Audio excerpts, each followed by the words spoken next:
Bismillahirrahmanirrahim. Assalamu alaikum warahmatullahi wabarakatuh. Dear students, welcome to Study Time for All. I am your tutor Adnan Ghani Bhatt. Introduction to sociology SOC 101 virtual university of Pakistan का syllabus, इसकी lesson number 2 की तरफ आगे बढ़ते हैं। आपसे गुजारिश है कि अगर आपने हमारे channel study time for all को सब्सक्राइब नहीं किया तो इसको सब्सक्राइब करें और साथ बेल आइकन के बटन को दबा दें ताकि नई आने वाली वीडियोस की नोटिफिकेशन आपको बर वक्त मिल सके। Introduction to sociology SOC 101 lesson number 2 the sociological perspective. तो सोशियोलॉजी को इमरानियात या समाजियात भी कहते हैं। सोसाइटी का इल्म, सोसाइटी की स्टडी, इसको सोशियोलॉजी कहते हैं और इसको उर्दू में इमरानियात या फिर समाजियात भी कहते हैं। समाजी इल्म या इमरानी इल्म। तो ये इसका जो लेसन है, लेसन नंबर 2, इसका नाम है द सोशियोलॉजिकल पर्सपेक्टिव। इमरानी नुक्ता नज़र या समाजी नुक्ता नज़र। Lesson overview: seeing the general in the particular. Gender is also a social construction. Society affects what we do. Applying the sociological perspective. Benefits of sociological perspective. तो ये जो 5 पॉइंट्स दिए गए हैं इनको हम नीचे डिस्कस करेंगे। तो ये इंशाअल्लाह ताला मैं जैसे इसको एक्सप्लेन करूँगा आपको समझ आ जाएगी। मैं कोशिश करूँगा कि एक एक चीज़ को अच्छी तरह से एक्सप्लेन करूँ। Sociology is a reasoned and rigorous study of human social life, social groups and societies. इमरानियात या समाजियात या सोशियोलॉजी जो कि मुआशरे का इल्म है, ये जो इंसानों की समाजी ज़िंदगी है, इसी तरह से समाजी ग्रोह हैं मुख्तलिफ और मुख्तलिफ मुआशरे हैं, इनकी एक माकूल और अच्छे तरीके से जो स्टडी है उसको सोशियोलॉजी कहते हैं। इंसानी जो मुआशरती लाइफ है और मुख्तलिफ जो समाजी ग्रुप हैं और जो मुख्तलिफ मुआशरे हैं उनकी माकूल तरीके से, एक अच्छे तरीके से जो मुताला है, जो स्टडी है, उसको सोशियोलॉजी कहते हैं। At the heart of sociology is a distinctive point of view. Sociology का जो मरकज़ी पॉइंट ऑफ व्यू है, नुक्ता नज़र है, उसको हम कहते हैं द सोशियोलॉजिकल पर्सपेक्टिव। इमरानी नज़रिया, इमरानी नुक्ता नज़र, समाजी नुक्ता नज़र इसको कहते हैं। The sociology offers A perspective. लिहाजा जो इमरानियात या समाजियात का इल्म है यह हमें एक नुक्ता नज़र देता है, ए व्यू ऑफ द वर्ल्ड, जो दुनिया का एक नज़रिया है। फॉर एग्ज़ाम्पल, मिसाल के तौर पर, why do human lives seem to follow certain predictable pattern. Why do human lives, क्यों इंसानी ज़िंदगियाँ, सीम टू फॉलो, ऐसे दिखाई देता है कि ये पैरवी करती हैं सर्टन ख़ास किस्म के प्रिडिक्टेबल पैटर्न, पेशन गोई पर चलने वाले नमूनों पर। यानी जो इंसानी ज़िंदगियां हैं वो जो मुख्तलिफ पेशन गोइयाँ होती हैं उसके मुताबिक चलती हुई महसूस होती हैं। तो ऐसा क्यों होता है? तो ये एक नुक्ता नज़र है। द ट्रूथ इज़ दैट, हकीकत यह है, our lifes do not unfold according to sheer chance, कि हमारी जो ज़िंदगियाँ होती हैं, मुख्तलिफ इंसानों की ज़िंदगियाँ, ये जो अपने आप को अनफोल्ड करती हैं, अपने आप का आपका जो इजहार करती हैं, ये किसी चांस की वजह से नहीं होता, महज बाई चांस नहीं होता कि जो मुख्तलिफ लोग हैं वो उनके जो रवैये, उनका जो इजहार होता है वो बाई चांस नहीं होता, वो मुआशरे के असरात के तहत होता है। Not do we decide for ourselves how to live, ना ही हम ये फैसला कर सकते हैं कि हम कैसे ज़िंदा रहें। Acting on what is called free will, यानी ऐसी चीज़ पर अमल करें जिसको फ्री विल कहते हैं, यानी हम अपनी मर्ज़ी से ज़िंदा नहीं हैं। We make many important decisions every day, हम हर रोज़ मुख्तलिफ़ किस्म के अहम फ़ैसले करते हैं, ऑफ कोर्स बिलाशुबा, but always within the larger arena called society. लेकिन ये हमेशा एक बड़े अखाड़े, एरिना कहते हैं जहाँ पे पहलवान कुश्ती करते हैं, उसको अखाड़ा कहते हैं। तो जो मुआशरे का जो अखाड़ा है, बहुत बड़ा सोसाइटी है, उसके अंदर रह के हमने डिसीजन करने होते हैं। सोसाइटी से बाहर हम डिसीजन नहीं कर सकते। The essential wisdom of sociology is that, जो इमरानियात या समाजियात की जो ज़रूरी अकल है, विजडम है, तालीम है, वो ये है, our social world guides our actions and life choices just as the seasons influence our activities and clothing. Our social world, हमारा जो मुआशरा है, हमारी जो सोशल वर्ल्ड है, गाइड्स आवर एक्शंस, ये जितने भी हमारे अमाल हैं, हाँ, हम जो जो एक्शंस करते हैं उनको गाइडलाइन हमें हमारी सोशल वर्ल्ड से मिलती है। सोशल वर्ल्ड हमारे एक्शंस को गाइड करती है। एंड लाइफ चॉइसेस और ज़िंदगी में जो हमारे इंतखाबात हैं वो भी सोशल वर्ल्ड के बरहूने मिन्नतें हैं। हमने अपने मुआशरे को मद्देनज़र रख के ज़िंदगी के इंतखाबात करने होते हैं। Just as the seasons influence our activities and clothing, जिस तरह मुख्तलिफ़ किस्म के मौसम हमारी सरगर्मियों पर और हमारी ड्रेसिंग पर, हमारे कपड़ों पर असर डालते हैं। मौसम चेंज होता है तो एक्टिविटीज़ और क्लॉथिंग भी चेंज हो जाती है। इस तरह सोशल वर्ल्ड के जो नॉर्म्स होते हैं, सोशल वर्ल्ड के जो असूल होते हैं, वो भी हमारे अमाल पर, हमारी ज़िंदगी के इंतखाबात पर असर डालते हैं। This is sociological perspective. ये इमरानी नुक्ता नज़र है, ये समाजी नुक्ता नज़र है, ये मुआशरे का नुक्ता नज़र है। पर्सपेक्टिव मीन्स अ व्यू और एन आउटलुक। पर्सपेक्टिव का मतलब है व्यू, नुक्ता नज़र, और एन आउटलुक, आउटलुक का मतलब भी नुक्ता नज़र है, और एन अप्रोच, इसका मतलब भी यही है, किसी चीज़ के बारे में कोई ख्याल होना, कोई तसव्वुर होना, अप्रोच होना, और एन इमेजिनेशन या तसव्वुर ऑफ द वर्ल्ड, दुनिया का। हैंस सोशियोलॉजिकल पर्सपेक्टिव मीन्स, लिहाजा इमरानी नुक्ता नज़र का या समाजी नुक्ता नज़र से मुराद है an approach to understanding human behaviour, इंसानी बिहेवियर को समझने की सलाहियत, by placing it within its broader social context, इसको social context, it's broader social context, इसका जो वसी तर समाजी कॉन्टेक्स्ट है उसके अंदर रखते हुए। People live in a society, लोग एक मुआशरे में रहते हैं। Society is a group of people, society लोगों का एक ग्रोह होता है।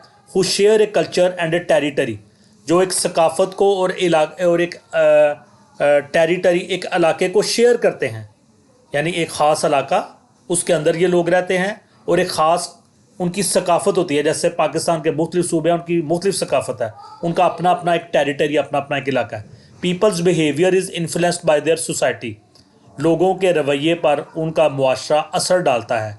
To find out why people do what they do, ये देखने के लिए कि लोग जो कार्य होते हैं क्यों करते हैं। Sociologist look at social location, तो जो सोशियोलॉजिस्ट होते हैं वो ये देखने के लिए कि लोग जो कर रहे हैं क्यों करते हैं, उनकी सोशल लोकेशन को देखते हैं कि उनका जो जाए वकू है, जो मुआशरे में जो जगह है वो कैसी है। वेयर पीपल आर लोकेटेड, जहाँ पे लोग मौजूद हैं इन ए पर्टिकुलर सोसाइटी, ख़ास मुआशरे के अंदर। For human beings the existence of society is essential, इंसानों के लिए मुआशरे का वजूद इंतहाई ज़रूरी है। इट इज़ एसेंशियल, ये ज़रूरी है। For the survival of human child at birth, पैदाइश के वक्त जो इंसानी बच्चा है उसके सर्वाइवल के लिए, उसकी ज़िंदगी के लिए मुआशरा ज़रूरी है। And also for social experience, और मुआशरे के अंदर जो मुख्तलिफ़ तजर्बात इंसान ने गुजरना होता है उसके लिए मुआशरा चाहिए। फॉर पर्पज़ ऑफ नर्चरेंस, नशोनमा के अमल के लिए। नर्चरेंस, बच्चा पैदा होता है फिर उसकी नशोनमा होती है, वो बड़ा होता है, तो ये सारे अमल मुआशरे के अंदर होते हैं। अगर मुआशरा नहीं होगा तो बच्चा सर्वाइव नहीं करेगा। The human child is so helpless at the time of birth, इंसानी बच्चा अपनी पैदाइश के वक्त इतना लाचार, इतना बेयारो मददगार होता है, that without the help of other member of society, के जो मुआशरे के दूसरे अफराद की मदद के बगैर, फैमिली फॉर एग्ज़ाम्पल, मिसाल के तौर पर उसका जो ख़ानदान है, the mere survival is at stake, उसका बच जाना भी दाव पर लगा होता है। यानी कि बच्चा पैदा होता है तो अगर उसका मुआशरा नहीं है, उसके माँ बाप नहीं है, उसको संभालने वाले नहीं हैं, तो उसकी ज़िंदगी दाव पर होती है। बग़ैर मुआशरे के, बग़ैर घर के अफराद के एक बच्चा ज़िंदा नहीं रह सकता। Then the other important aspect is to nurture, अब दूसरा अहम पहलू उसकी नशोनमा है। This human being into a social being, कि इस इंसानी बच्चे को एक मुआशरती बच्चे में तब्दील किया जाए। That is a participating member of the society, यानी मुआशरे का एक सरगर्म रुकन उसको बनाया जाए। तो पहला तो ये कि बच्चे की ज़िंदगी का सारा दारोमदार मुआशरे के ऊपर है, और दूसरा उसकी नशोनमा, उसकी बढ़ोतरी, उसकी रहनुमाई, उसकी तालीम व तरबियत, ताकि वो सोशल, एक ह्यूमन बीइंग से सोशल बीइंग बने और मुआशरे का एक मुफीद शहरी बने। For developing the child into a regular participating social being, एक बच्चे को एक बाकायदा तौर पे सरगर्म मुआशरती इंसान में बदलने के लिए the role of society is crucial, मुआशरे का जो किरदार है वो इंतहाई अहमियत का हामिल है। The cases of isolated children Anna Isabelle and Genie provide evidence to the fact that without the interaction with members of society, the natural potentials are lost and the child may not become a normal social being. Isolated children, तनहा बच्चों के कुछ case देखने में आए जिनमें एक आइजाबेल एना का केस है, फिर आइजाबेल का केस है, जैनी का केस है। तो इनको ऑब्ज़र्व किया गया, ये ऐसे बच्चे थे जो लोगों ने इनको पैदाइश के बाद कहीं फेंक दिया, कहीं छोड़ दिया, इनके माँ बाप ने, इनकी माँ ने या इनके वालिदैन ने इनको कहीं फेंक दिया और इनको मुआशरा नसीब ना हुआ, तो ये वैश्यों में तब्दील हो गए। तो the cases of isolated children, तो जो तनहा बच्चे होते हैं उनके केसेस को जब देखा गया, प्रोवाइड एविडेंस, तो हमें सबूत मिलता है टू द फैक्ट, इस हकीकत की तरफ, that without the interaction with members of society, के मुआशरे के जो अफराद होते हैं उनके साथ जब ताल्लुक़ नहीं रहता, राब्ता नहीं रहता, the natural potentials are lost, तो जो कुदरती पोटेंशियल इंसानी बच्चों में मौजूद होता है वो ज़ाया हो जाता है। And the child may not become a normal social being, और एक बच्चा मुआशरे के इंटरेक्शन के बगैर एक नॉर्मल सोशल बीइंग, एक समाजी इंसान नहीं बन पाता। Each society nurtures the child into a social being, हर मुआशरा बच्चे को एक समाजी इंसान बनाता है विद इन इट्स ओन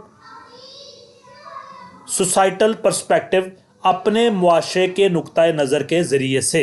जिस मुआशरे में बच्चा होता है उसके असूलों के मुताबिक, उसके रवैयों के मुताबिक और उसके जो नुक्ता नज़र है उसके मुताबिक वो एक सोशल बीइंग बनता है।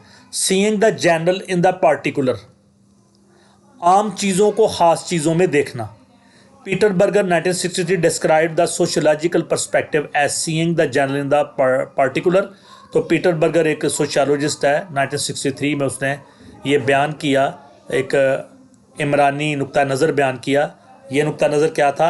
As seeing the general in the particular, ख़ास में आम को देखना। अब इसको देखते हैं ये क्या है। It means identifying general patterns in the behaviour of particular people. इसका मतलब यह है कि ख़ास किस्म के लोगों में जो आम किस्म के पैटर्न होते हैं, उनके बिहेवियर के, उनके रवैये के मुख्तलिफ जो नमूने होते हैं, उनको शनाख्त करना और देखना। एक ख़ास लोगों का ग्रुप लेके उनके अंदर जो आम रवैये होते हैं उनको स्टडी करना। ऑल दो एवरी इंडिविजुअल इज़ यूनिक, अगरचे हर फर्द मुनफरिद है। A society shapes the lives of its members, लेकिन मुआशरा ऐसी चीज़ है जो अपने जो मेंबर्स होते हैं, अपने जो अफराद होते हैं, उनकी ज़िंदगियों को एक शेप देता है, शक्ल देता है। People in the USA are much more likely to expect love to figure in marriage than say people living in a traditional village in rural Pakistan. United States में रहने वाले जो लोग होते हैं वो शादी के मामले में मोहब्बत को ज़्यादा तरजीह देते हैं। अगर उनका कंपैरिजन किया जाए पाकिस्तान के किसी देहाती इलाके के जो रवायती लोग हैं उनके साथ, यानी पाकिस्तान के अंदर आंखें बंद करके माँ बाप के कहने पर रिश्ते तय कर दिए जाते हैं, और तकरीबन शहरों के अंदर भी और देहात के अंदर तो 100% इस बात पे अमल किया जाता है कि कोई पता नहीं होता कि लड़का जो है वो कहाँ से है, लड़की कहाँ से है, और उनका रिश्ता तय हो जाता है रिश्तेदारों के ज़रिए से, रिश्ता करवाने वालों के ज़रिए से, और लड़का लड़की भी आमीन कर लेते हैं, एक दूसरे को तस्लीम कर लेते हैं। लेकिन ये पाकिस्तानी मुआशरे की बात है। लेकिन जो USA का मुआशरा है, अमेरिका का मुआशरा है, वहाँ पे ऐसा नहीं है। वहाँ पे मोहब्बत को, लव को तरजीह दी जाती है, उसके बाद शादी होती है। Nevertheless every society acts differently on various categories of people. इसी तरह से हर जो मुआशरा होता है, जो लोगों की मुख्तलिफ कैटेगरीज़ हैं, मुख्तलिफ जो उनकी दर्जा बंदी है, उनके साथ मुख्तलिफ अमल पेश करता है। चिल्ड्रन कंपेयर टू एडल्ट्स, बच्चों का मुआवजा किया जाए अगर बड़ों से, तो बच्चों के साथ हर मुआशरे का सलूक और तरह का होता है, और बालग लोगों के साथ और तरह का होता है। वुमेन कंपेयर टू मैन, अगर औरतों का मर्दों से मुआवजा किया जाए तो औरतों के साथ मुआशरे के अंदर रवैया और होता है, मर्दों के साथ और होता है। रिच कंपेयर टू पुअर, इस तरह अमीरों को गरीबों के साथ अगर कंपेयर किया जाए, मुआवजा किया जाए, तो अमीरों के साथ मुआशरे के अंदर उनका और स्टेटस होता है, गरीबों का एक और स्टेटस होता है। General categories to which we belong shape our experiences, आम जो दर्जाबंदी होती है जिसके साथ हमारा ताल्लुक़ होता है, ये हमारे तजर्बात को एक शक्ल देती हैं। Children are different from adults, बच्चे बालग अफराद से मुख्तलिफ होते हैं। More than just biological maturity, और सिर्फ बायोलॉजिकल मैच्योरिटी से नहीं, और भी बहुत सारी चीज़ें हैं। एक तो बायोलॉजिकल मैच्योरिटी हुई ना कि बच्चा जो है वो जिस्मानी तौर पे छोटा है, ज़हनी तौर पे छोटा है, और बड़े जो हैं वो बड़े हैं। इसके अलावा भी बेशुमार चीज़ें होती हैं जो कि डिफरेंट होती हैं बच्चों में और बड़ों में। Society attaches meaning to as,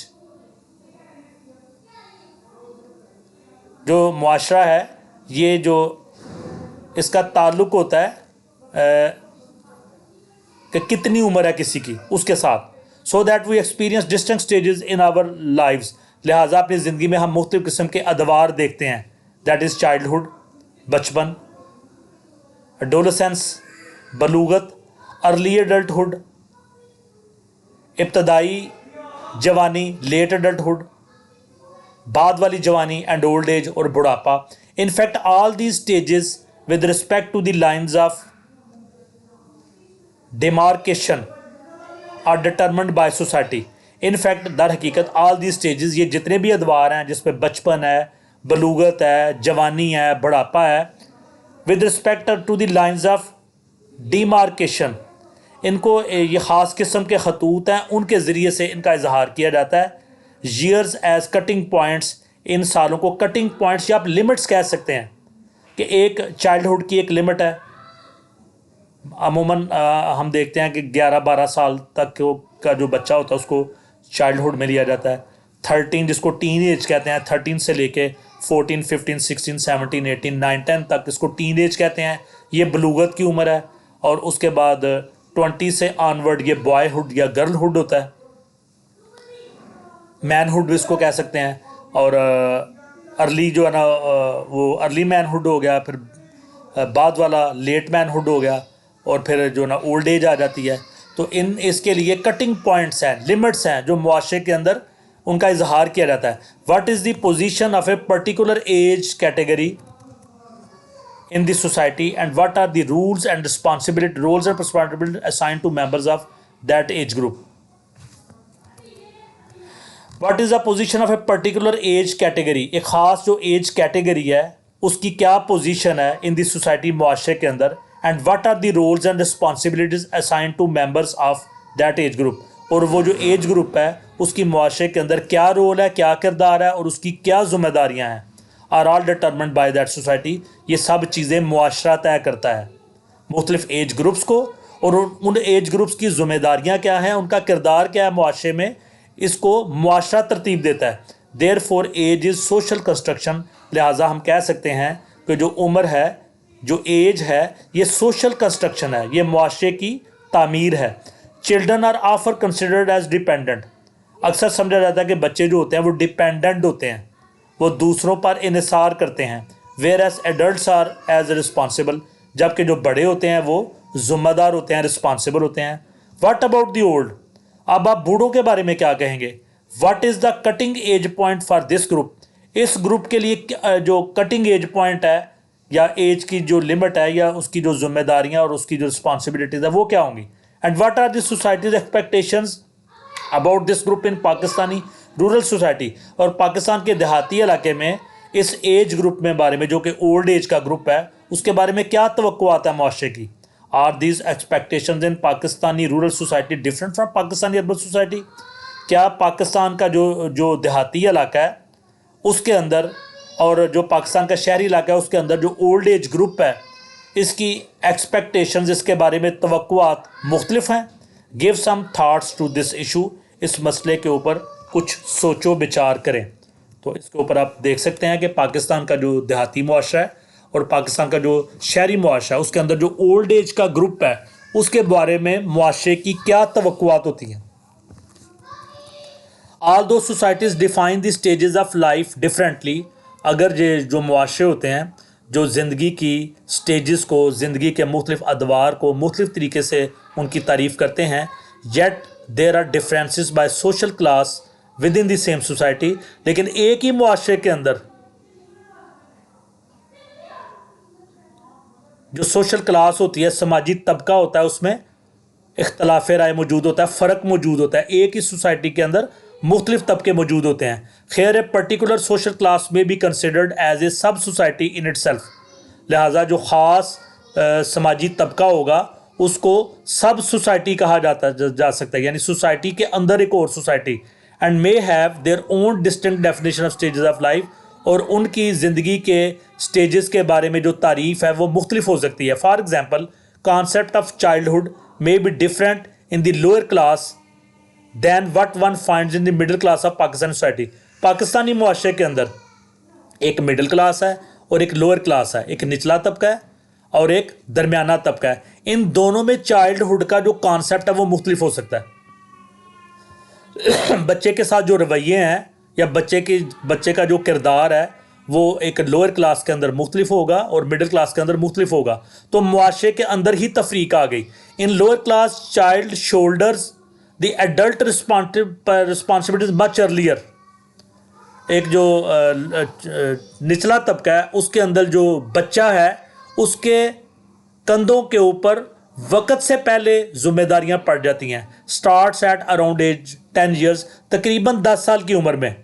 then a child from the middle और अपर क्लास, एक मिडल क्लास के या अपर क्लास के बच्चे के मुकाबले में जो लोअर क्लास का बच्चा है पाकिस्तानी मुआशरे में, उसके कंधे पर 10 साल की उम्र में ही जिम्मेदारियां आ जाती हैं। In the lower class there is a hurried childhood, लिहाजा जो निचला तबका लोअर क्लास है इसके अंदर बहुत शार्ट किस्म का चाइल्डहुड, बचपन बहुत मुख्तसर होता है। And that is how we come across the concept of child labour, और यहीं पे हमें चाइल्ड लेबर का कॉन्सेप्ट मिलता है। बच्चों से मजदूरी करवाई जाती है। 9-10 साल का बच्चा जो है वो आपको टायर के पंक्चर लगाता हुआ, होटल पे बर्तन मांजता हुआ या फिर ट्रक के अड्डों पे के ऊपर काम करता हुआ आपको नज़र आएगा। तो ये अर्ली चाइल्डहुड है और ये लोअर जो क्लास होती है, निचला तबका होता है, उसके अंदर ये आम नज़र आती है। This concept of child labour is not only associated with the lower class within the national boundaries but also internationally with the low income countries compared with the high income countries। तो ये जो child labour का concept है, बच्चों की मजदूरी का जो तस्वुर है, ये इसका तल्लुक सिर्फ लोअर क्लास के साथ ही नहीं है। हमारे मुल्क के अंदर, हमारे हमारी जो नेशनल बाउंड्री के अंदर, बल्कि इंटरनेशनली भी जो लो इनकम कंट्रीज़ हैं, हाई इनकम कंट्रीज़ के मुकाबले में उन कंट्रीज़ के अंदर ये चाइल्ड लेबर आम नज़र आती है। Gender is also a social construction, जिनस भी एक सोशल कंस्ट्रक्शन है। समाज की तामीर करने में जिनस का भी एक किरदार है। Male and female is a biological distinction but there are different role expectations attach to these two categories of human beings in different societies. Male और फीमेल, मर्द और औरत, ये एक बायोलॉजिकल डिस्टिंक्शन है, यानी जिस्मानी बनावट के लिहाज से दोनों में फ़र्क है। But there are different role expectations attach to these two categories of human beings in different societies. लेकिन मुख्तलिफ मुआशरों के अंदर इंसानों की ये जो दो कैटेगरीज हैं, मर्द और औरत की, इनसे मुख्तलिफ तवक्कुआत जो है वो वाबस्ता की जाती हैं। Societies give them different work and different family responsibilities. मुआशरे इनको मुख्तलिफ काम देते हैं और इनको ख़ानदान के अंदर ज़िम्मेदारियाँ भी मुख्तलिफ किस्म की देते हैं। The advantages and opportunities available to us differ by gender. जिनस के लिहाज से हमें जो मौक़े और हमें जो फ़वाइद हैं जो अवेलेबल होते हैं वो मुख्तलिफ होते हैं। मर्दों के लिए मौक़े और एडवांटेजेस मुख्तलिफ हैं, औरतों के लिए एडवांटेजेस, फ़वाइद और अपॉर्चुनिटीज़, मौक़े मुख्तलिफ हैं। Not going into the rational of such differences for the present one could simply say that it is the society that determines the image of a gender. Not going into the rational of such differences, अगर हम इन इख्तलाफात को गौर से देखें, for the present one could simply say that it is society, तो हमें पता चलेगा कि ये मुआशरा ही होता है जो डिटरमिन करता है the image of the gender, कि एक जेंडर का जो मुआशरे के अंदर किरदार है वो क्या है। ये मुआशरा बताता है जिस मुआशरे के अंदर वो मर्द या औरत रह रहे होते हैं। Further to the societal variations in gender outlooks, one could see gender differences by social class in the same society. मज़ीद ये कि जो मुआशरे के अंदर वेरिएशन है जेंडर आउटलुक के हवाले से, मर्द और ख़वातीन के हवाले से जो नुक्ता नज़र है उसमें जो इख्तलाफ मौजूद है, तो हम जिनस के अंदर जो मुख्तलिफ इख्तलाफात नज़र आते हैं मुख्तलिफ समाजी तबकों में, एक ही सोसाइटी के अंदर मर्दों का किरदार और मर्दों के साथ जो नुक्ता नज़र होता है, और औरतों के साथ नुक्ता नज़र लोअर क्लास में, इसी तरह मिडिल क्लास में और इसी तरह अपर क्लास में अलग-अलग हमें नज़र आता है। Society affects what we do, हम जो करते हैं उसके ऊपर मुआशरे का असर होता है। To see the power of society to shape individual choices, मुआशरे की ताकत को देखने के लिए, ताकि जो इनफरादी इंतखाबात होते हैं उनको, जो इंडिविजुअल चॉइसेस होती हैं, जो हम मुख्तलिफ चीज़ों को मुंतखब करते हैं इनफरादी तौर पे, उसको एक शक्ल देने के लिए, मुआशरे की ताकत को देखने के लिए, consider the number of children women have, तो आप जहन में लाएं कि एक औरत के कितने बच्चे होते हैं। In the US the average women has slightly fewer than 2 children during her life time. US के अंदर, अमेरिका के अंदर पूरी ज़िंदगी में एक ख़ातून के 1 या 2 बच्चे होते हैं। इन पाकिस्तान इट इज़ 4, पाकिस्तान के अंदर ये एवरेज तादाद 4 है। इन इंडिया अबाउट 3, हिंदुस्तान के अंदर तकरीबन 3।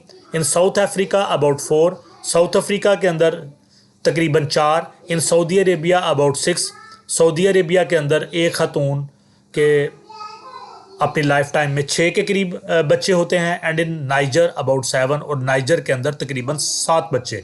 वाई दीज स्ट्राइकिंग डिफरेंसेस, ये इतने बड़े इख्तलाफात क्यों हैं? Society has much to do with decisions women and man make about child bearing. तो मुआशरे ने अभी बड़ा कुछ करना है उन डिसीजंस के हवाले से जो मर्दो ख़वातीन अपने बच्चों की पैदाइश के हवाले से लेते हैं। Another illustration of power of society to shape even our most private choices comes from the study of suicide. एक और मिसाल मुआशरे की पावर की to shape even our most private choices, हमारी जो प्राइवेट चॉइसेस हैं उनको शक्ल देने के लिए, comes from the study of suicide। जब आप खुदकुशी के हवाले से पढ़ते हैं तो हमें पता चलता है what could be a more personal choice than taking one's own life।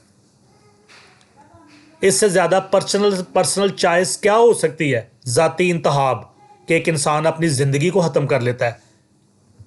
Emil Durkheim showed that social forces are at work even in the apparently isolated case of self destruction. Emile Durkheim कहता है that social forces, कुछ मुआशरे की कुव्वतें होती हैं, are at work, वो अपना काम कर रही होती हैं, even in the apparently isolated case of self destruction, अपने आप को ख़त्म करने वाला जो एक तन्हाई का मामला है उसमें भी बज़ाहिर तो एक इंसान अपनी ज़िंदगी ख़त्म करता है, लेकिन उसके पीछे सोशल फोर्सेस होती हैं, मुआशरे के कुछ असरात होते हैं, कुछ ताकतें होती हैं जिसकी वजह से इंसान अपने आप को ख़त्म करने का फ़ैसला कर लेता है। One has to look in to such individual decisions in social context. जब कोई खुदकुशी कर लेता है तो हमें चाहिए कि उसको सोशल कॉन्टेक्स्ट में लें, मुआशरे के हवाले से लें कि उस इंसान ने ये फ़ैसला क्यों किया कि मुआशरे ने उसको रोज़ी रोटी नहीं दी, मुआशरे ने उसके लिए मसाइल खड़े किए, मुआशरे के अंदर उसके रिश्तेदार आते हैं, मुआशरे के अंदर उसके महल्लेदार आते हैं, मुआशरे के अंदर उसके दोस्त आते हैं जिन्होंने उसके जो मसाइल थे उनका हल नहीं किया, जिसके नतीजे में वो शख्स या वो औरत सुसाइड पे या ख़ुदकुशी पे मजबूर हो जाती है। You may look at the social forces that are at work for the suicide cases in Pakistan. Pakistan के अंदर जो सुसाइड के केसेस हैं, ख़ुदकुशी के जो हैं, तो उसमें आपको सोशल फोर्सेस नज़र आएंगी। अप्लाइंग द सोशोलॉजिकल पर्सपेक्टिव, इमरानी नुक्ता नज़र को अप्लाई करना। People should develop the ability to understand their own lives in terms of larger social forces. तो लोगों को एक एबिलिटी अपने अंदर डेवलप करनी चाहिए, सलाहियत डेवलप करनी चाहिए to understand their own lives, कि वो अपनी ज़िंदगियों को अंडरस्टैंड करें in terms of larger social forces, मुआशरे के अंदर जो सोशल फोर्सेस मौजूद हैं उनके हवाले से कि ये सोशल फोर्सेस हर इंसान के ऊपर असरअंदाज होती हैं। This is called sociological imagination.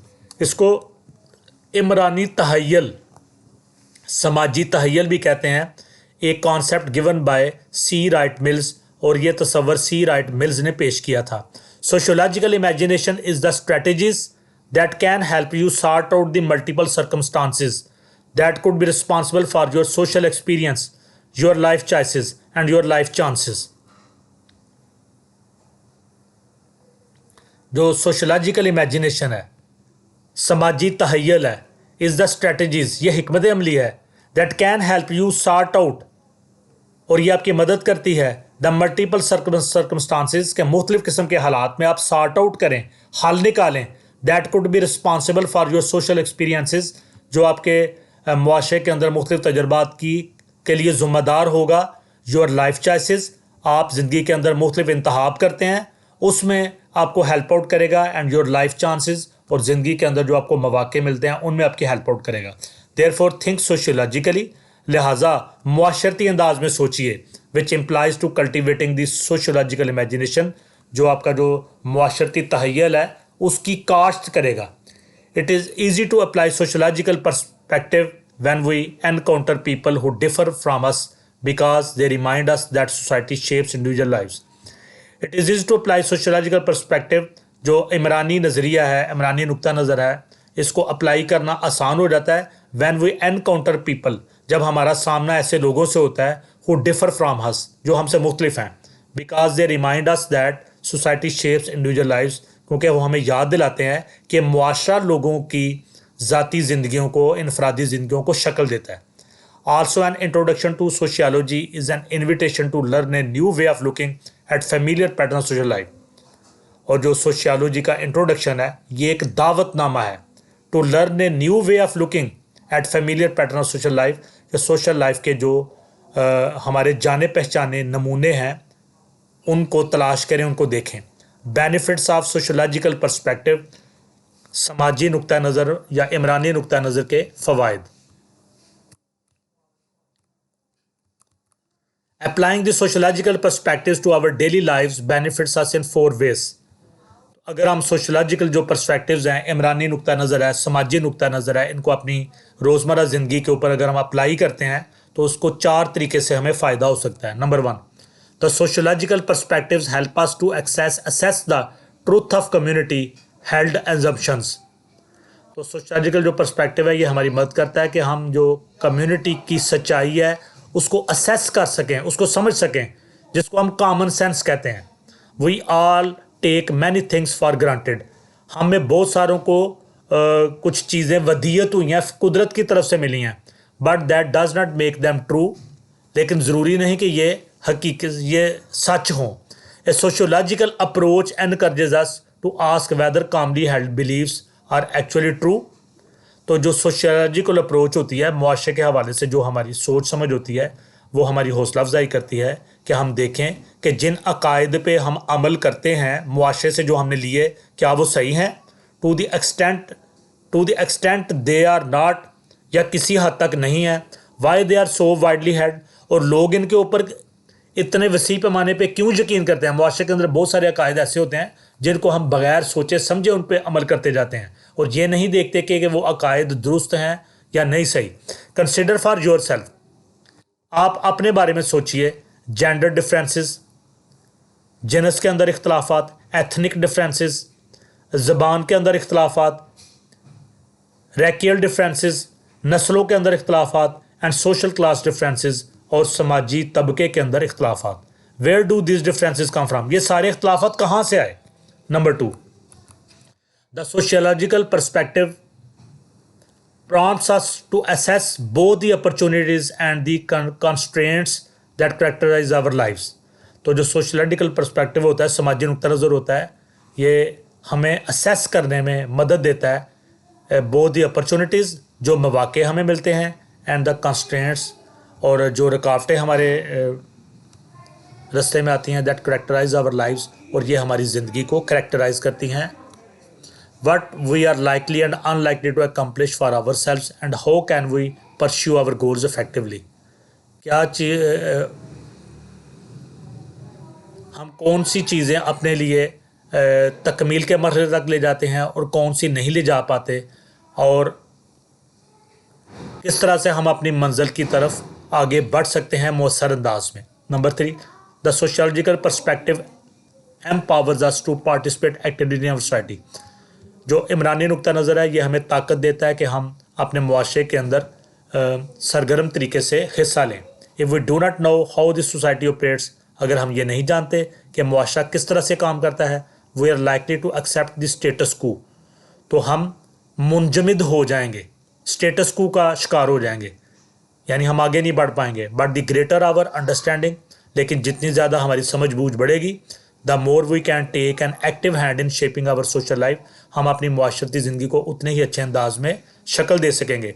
Evaluating any aspect of social life, किसी भी समाजी ज़िंदगी के पहलू को एवेल्युएट कर सकेंगे, उसकी कीमत लगा सकेंगे। वट एवर योर गोल, आपकी कोई भी मंजिल हो, requires identifying social forces at work, तो जो सोशल फोर्सेस अपने काम पे लगी हुई हैं उनको उनकी शनाख्त करना आपके लिए ज़रूरी है। एंड असेसिंग देयर कॉन्सिक्वेंसेस, और उन सोशल फोर्सेस के जो नताइज हैं उनको समझना भी आपके लिए ज़रूरी है। Number 4, the sociological perspective help us recognise human variety and confront the challenges of living in a diverse world. तो जो इमरानी नुक्ता नज़र है ये हमारी मदद करता है कि हम पहचानें इंसानी वैरायटी को, इंसानों के मुख्तलिफ इकसाम को, और सामना करें उन चैलेंजेस का ज़िंदगी गुजारने के लिए इस डाइवर्स वर्ल्ड में, इस मुख्तलिफ किस्म की दुनिया में।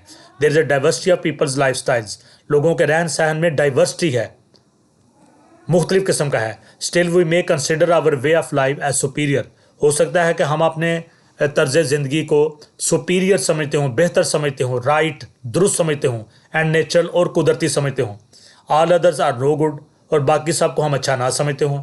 The sociological perspective encourages us to think critically, तो जो इमरानी नुक्ता नज़र है ये हमारी हौसला अफजाई करता है कि हम तनकीदी अंदाज में सोचें अबाउट द रिलेटिव स्ट्रेंथ्स, मुतल्लका ताकत के बारे में, एंड वीकनेसेस और कमज़ोरियों के बारे में, अफाल वेज ऑफ लाइफ, ज़िंदगी के जितने भी रस्ते हैं उनमें जो भी कमज़ोरियाँ हैं, जो भी ताकतवर पॉइंट हैं, उनके बारे में क्रिटिकली सोचें, इंक्लूडिंग आवर ओन, और अपनी खूबियों और खामियों के बारे में भी तनकीदी अंदाज में सोचें। जी स्टूडेंट, यहीं पे हमारा ये लेसन नंबर 2 ख़त्म होता है। इंशाल्लाह लेसन नंबर 3 थ्योरेटिकल पैराडाइम के साथ आपसे मुलाकात होगी। वीडियो को लाइक करें, कमेंट्स दें, दोस्तों से शेयर करें, और study time for all channel को सब्सक्राइब करना मत भूलें। अल्लाह हाफिज़।